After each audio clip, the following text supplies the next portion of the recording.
Hello everyone, welcome to ಸನ್ಮಾರ್ಗದ classes. ಬಲ ಮತ್ತು ಚಲನೆಯ ನಿಯಮಗಳು ಪಾಠದ 32ನೇ ಪ್ರಶ್ನೆ.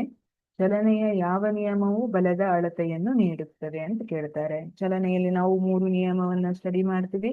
ನ್ಯೂಟನ್ನ ಮೊದಲನೇ ನಿಯಮ, ಎರಡನೇ ನಿಯಮ, ಮೂರನೇ ನಿಯಮ. ಹಾಗಿದ್ರೆ ನಾವು F=ma ಎನ್ನುವಂತಹ ಒಂದು ಫಾರ್ಮುಲಾವನ್ನ ಯೂಸ್ ಮಾಡ್ತೀವಿ. ಇದನ್ನ ಯಾವ ನಿಯಮದಲ್ಲಿ ನಾವು ಕಲ್ತಿದ್ವಿ? ಎರಡನೇ ನಿಯಮದಲ್ಲಿ ಕಲ್ತಿದ್ವಿ. ಹಾಗಿದ್ರೆ ಚಲನೆಯ ನ್ಯೂಟನ್ನ ಚಲನೆಯ ಎರಡನೇ ನಿಯಮ ನಮಗೆ ಬಲದ ಅಳತೆಯನ್ನ ನೀಡುತ್ತದೆ. ಹಾಗಿದ್ರೆ ನಾವು ಇದರ ಮೂಲಕ ವ್ಯಾಖ್ಯಾನವನ್ನ ನೋಡಿದ್ರೆ, ಡೆಫಿನೇಷನ್ ಅನ್ನ ನೋಡಿದ್ರೆ ಏನಾಗ್ತದೆ?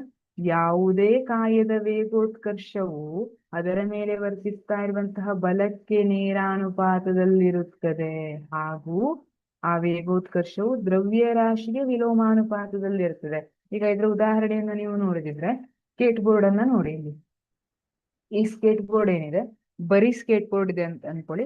ಅದನ್ನ ನೀವು ತಳ್ತೀರಿ ಅಥವಾ ಒದಿತೀರಿ, ಆ ಟೈಮಲ್ಲಿ ಅದು ಎಷ್ಟು ಮುಂದೆ ಹೋಗುತ್ತೆ, ಸರಿನಾ? ಅದೇ ತರ ಈಗ ಅದ್ರ ಮೇಲೆ ಎಷ್ಟು ದೊಡ್ಡ ಬಾಕ್ಸ್ ಇದೆ, ಹೆವಿ ಬಾಕ್ಸ್ ಇದೆ. ಈಗ ಇದ್ರದ್ದು ದ್ರವ್ಯರಾಶಿ ಏನಾಯ್ತು? ಜಾಸ್ತಿ ಆಯ್ತು. ನೀವು ಮೊದಲು ಅಪ್ಲೈ ಮಾಡಿದ ಬಲವನ್ನೇ ಅಪ್ಲೈ ಮಾಡಿ ಅದನ್ನ ತಳ್ಳಿದ್ರೂ ಕೂಡ ಇದರ ವೇಗೋತ್ಕರ್ಷ ಏನಾಗ್ತದೆ? ಕಡಿಮೆ ಆಗ್ತದೆ.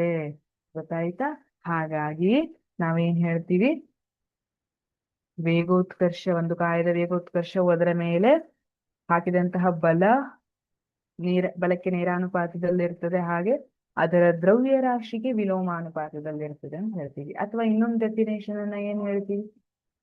ಸಂವೇಗದ ಬದಲಾವಣೆಯ ದರವು ಅದರ ಮೇಲೆ ವರ್ತಿಸ್ತಾ ಇರುವಂತಹ ಬಲಕ್ಕೆ ನೇರಾನುಪಾತದಲ್ಲಿ ಇರ್ತದೆ ಅಂತ ಹೇಳ್ತೀವಿ ಅಲ್ವಾ? ಅಥವಾ ಸಂವೇಗದ ಬದಲಾವಣೆಯ ದರವು ಬಲಕ್ಕೆ ನೇರಾನುಪಾತದಲ್ಲಿ ಇರ್ತದೆ. ಹಾಗಾಗಿ ಇವೆರಡು ಡೆಫಿನೇಷನ್ ಇಂದನೂ ನಾವು ನ್ಯೂಟನ್ನ ಚಲನೆಯ ಎರಡನೇ ನಿಯಮ ಬಲದ ಬಗ್ಗೆ ಏನೋ ಒಂದು ನಮಗೆ ಬಲದ ಅಳತೆಯನ್ನ ಕೊಡ್ತದೆ ಅಂತ ಹೇಳ್ಬಹುದು. Thank you.